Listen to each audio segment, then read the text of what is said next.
तो सबसे खतरनाक एक और बड़ी अहम खबर है वो ये है कि भारत इम्पॉर्टेंट इस वक्त चीज़ ये है जो मेरे लिए पॉइंट ऑफ कंसर्न है।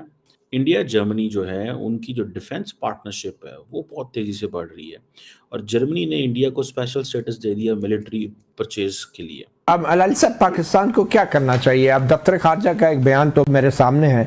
आज हम ये देख रहे हैं कि इस दौर में हर कोई दौड़ा भागा चला जा रहा है इंडिया की तरफ। और जर्मन चांसलर भी आ गए हैं और सुनने में आ रहा है इनके बाद स्पेन के वजीर आजम भी आ रहे हैं ताकि वो डील लेके जा सके। ऐद लात बने इधर इधर यूरोपियन वजीर आजम जो हैं और जो चांसलर हैं इंडिया में लाइन में खड़े हुए हैं कि सर साढ़े को फैसला ले लो, साढ़े को फैसला ले लो, because they know that the only rich country in Asia is India. पूरी दुनिया की कंट्रीज का कुछ ना कुछ इंडिया के साथ चल रहा है, हो रहा है, ट्रेड हो, एग्रीमेंट्स हो।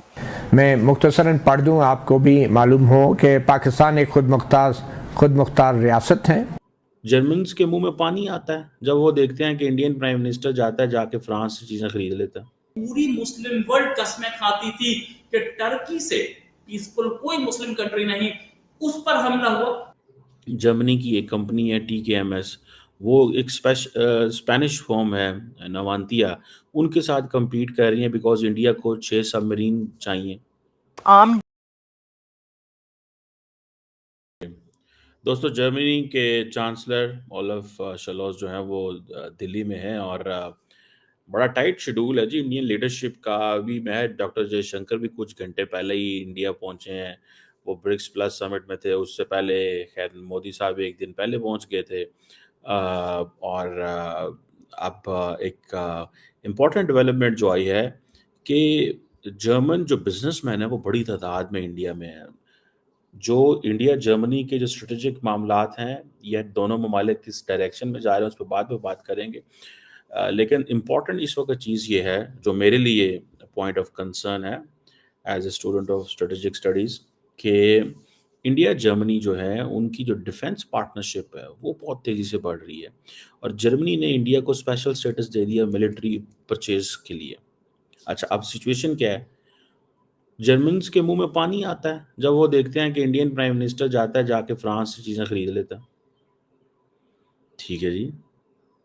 अब फॉर एग्जांपल जर्मनी की एक कंपनी है TKMS, वो एक स्पेनिश फर्म है नवांतिया, उनके साथ compete कर रही है बिकॉज इंडिया को 6 सबमरीन चाहिए जिनकी हज़ारों करोड़ रुपए जिनकी वर्थ है।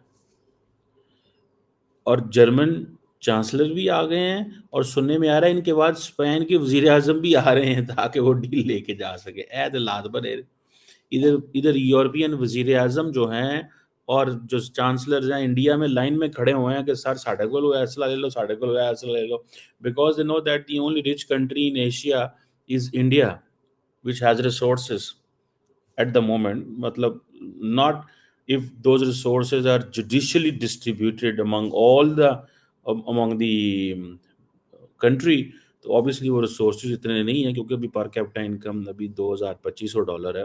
बट द क्वेश्चन इज के on the contrary what India needs is के अब इंडियन गवर्नमेंट अपने डिसीजन मेकिंग प्रोसेस में है।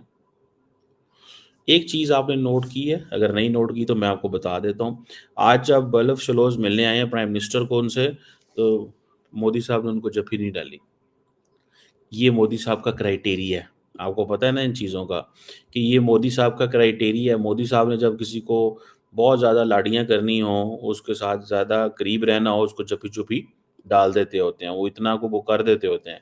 लेकिन क्वेश्चन ये है कि इन्होंने जफ़ी नहीं डाली, ठीक है? सो इट मीन्स कि जर्मनी को तो कोई डील शील नहीं मिलनी, ठीक है? या फिर ये है कि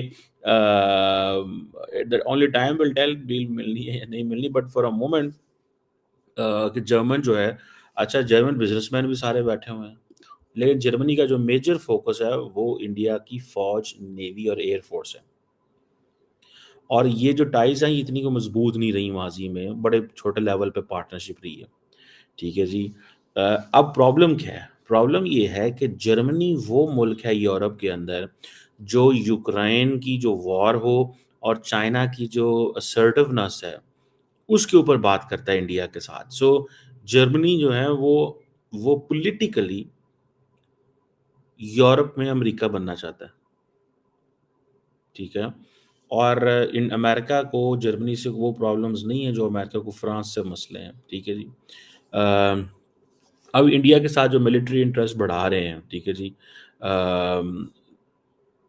अब वो कहते हैं कि जर्मनी के अंदर there is a political will. क्या है? पॉलिटिकल विल है। लेकिन मैं आपको बताऊं, जर्मनी इज लेट। जर्मनी ये जो पैराडाइम शिफ्ट की बात कर रहे हैं ना, that there is a huge paradigm shift, Germany is late. Germany late हो गया भाई, और वो इस चीज़ में लेट हो गया कि फ्रांस ने ये मार्केट ऑलरेडी कैप्चर की है। अमेरिकन का असला तो ऐसा है कि इंडिया चाहता है कि मैं लूँ हर कीमत पे, जो मर्जी हो जाए, ठीक है जी। अब पहले पहले जर्मन्स बड़े हेजिटेंट थे, वो कहते हैं अब हमारी पॉलिटिकल वेल क्लियर है, लेकिन they are late, they couldn't take a decision.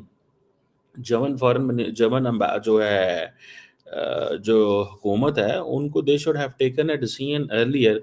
उनको पहले फैसले ले लेने चाहिए थे कि ये जो अब जर्मन्स कहते हैं जी कि हम को प्रोडक्शन भी करना चाहते हैं, ठीक है जी, हम मिलिट्री एक्सरसाइजेस भी करना चाहते हैं, मिलिट्री के विजिट भी कराना चाहते हैं।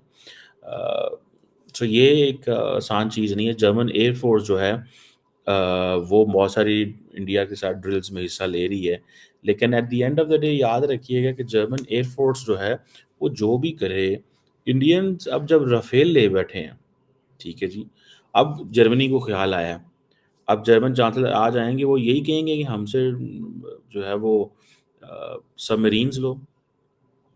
जर्मनी कहता है जी इंडिया हमारा नेचुरल पार्टनर है, ठीक है जी।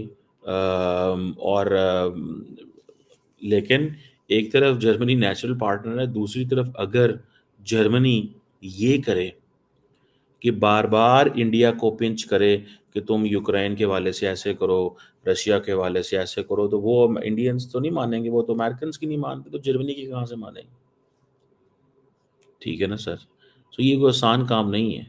अगर आप थोड़ा सा पीछे चले जाएं तो जर्मन इंडिया जो डिफेंस रिलेशन है, they have been very minimal, ठीक है जी। और जर्मनी का जो फोकस है वो ज़्यादा ईयू और बाकी ये अपने, देखिए ये जो